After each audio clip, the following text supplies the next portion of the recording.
بہت عرصہ پہلے ایک شاندار اور خوبصورت سلطنت تھی جسے نور محل کی ریاست کہا جاتا تھا۔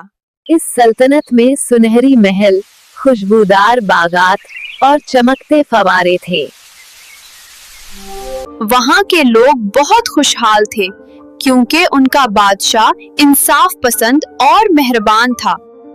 اسی محل میں شاہی خاندان کا ایک بہادر اور نیک دل شہزادہ رہتا تھا جس کا نام علی تھا۔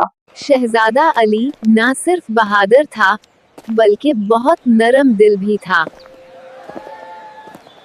وہ اکثر محل سے نکل کر عام لوگوں کی مدد کرتا اور ان کے مسائل سنتا تھا۔ ایک دن شہزادہ علی گھوڑے پر سوار ہو کر جنگل کی طرف گیا۔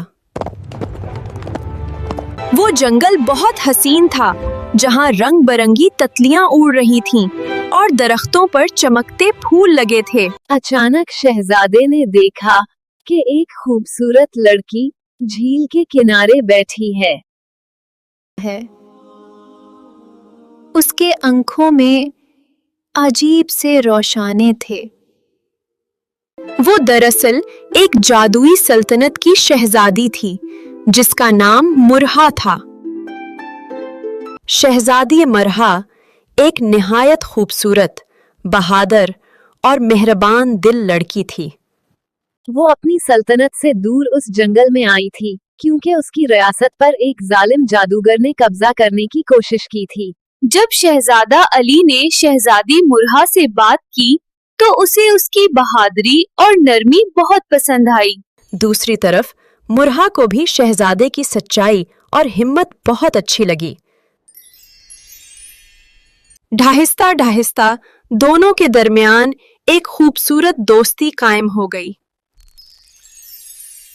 لیکن ایک دن وہی ظالم جادوگر جنگل میں آ پہنچا۔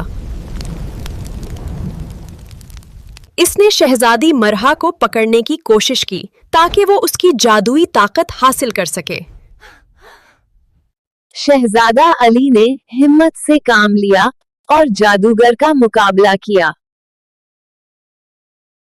سخت جدوجہد کے بعد شہزادہ علی نے اپنی بہادری اور عقل سے جادوگر کو شکست دے دی۔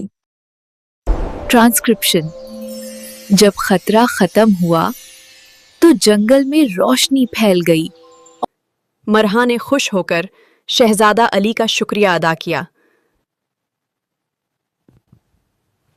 کچھ عرصے بعد دونوں سلطنتوں کے بادشاہوں نے فیصلہ کیا کہ شہزادہ علی اور شہزادی مرہا کی شادی کر دی جائے۔ محل میں شاندار جشن ہوا۔